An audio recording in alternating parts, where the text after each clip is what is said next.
there's really a lot to think of in terms of the future that faces us and how we can ensure that capability, skills building, and all the other issues that go with professional and business services in the future is really kept central to and doesn't fall off our APEC roadmap agenda.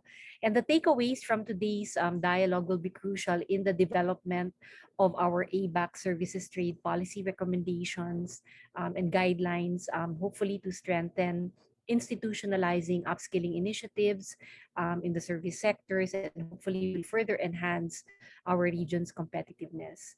So drawing from all these insights, may we now call on the APEC Group on Services lead, Mr. Thomas Fine, to deliver his closing message.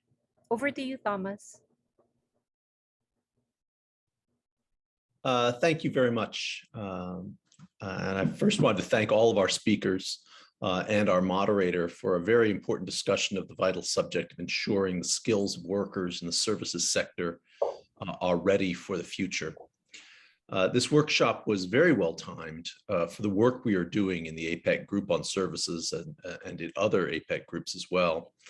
Enhancing competitiveness of the services sector in the Asia-Pacific region is the principal focus of the GOS, the Group on Services. And as the region begins to emerge from the pandemic and its consequent economic fallout, all of our attention as public sector representatives is on assessing the damage that has been done and enabling APEC economies to thrive going forward.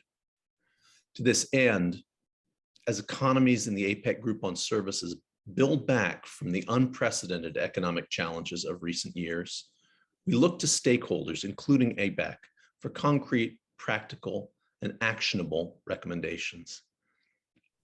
In 2016, leaders of APEC governments endorsed the APEC Services Competitiveness Roadmap, what we call the ASCR, as a series of actions and benchmarks aimed at liberalizing trade and services and promoting growth of the services sector in the Asia-Pacific region through 2025. The midterm review of the ASCR took place last year with important input from ABAC, assisted, of course, by Jane Drake Brockman. There was also a midterm report drafted by the APEC Policy Support Unit and a final summary drafted by the GOS and endorsed by leaders.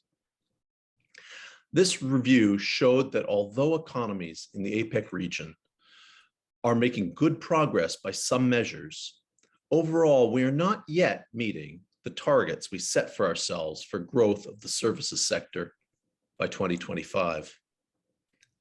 The pandemic, in fact, turned everything on its head. Services data is notoriously slow to emerge when compared with data for goods, and we're just now beginning to emerge from the pandemic.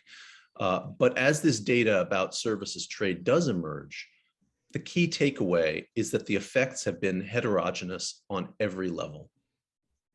The pandemic itself, of course, was heterogeneous in its impact across APEC economies. And the APEC economies, the economic measures that APEC economies took to respond to the pandemic were also heterogeneous.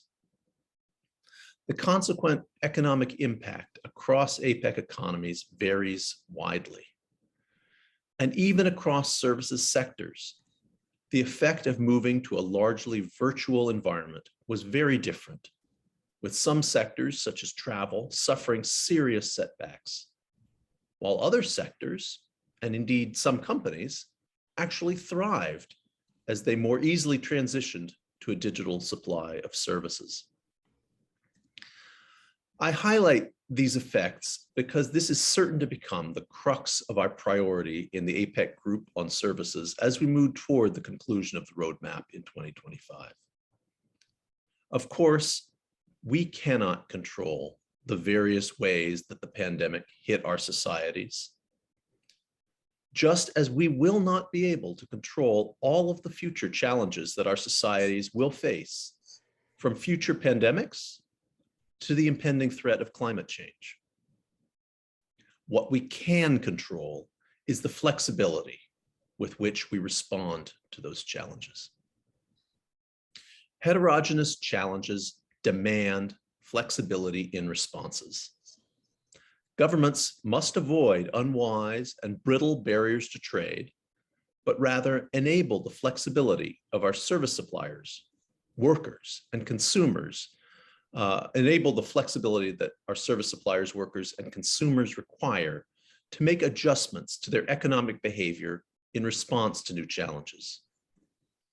Businesses too must be flexible to provide their services in new ways as the needs of their customers change. And above all, workers must be prepared with the skills they need to respond and thrive in a rapidly changing environment. The presentations we heard today emphasize the importance of this flexibility. And we have also heard many good ideas about how to promote it. In GOS, we are looking forward to actionable recommendations that may emerge from this discussion and others taking place in ABAC. I'd like to express my thanks again to ABAC and especially to Sabina Aboitiz, the ABAC Services Champion, for this vital and very timely dialogue. Thank you.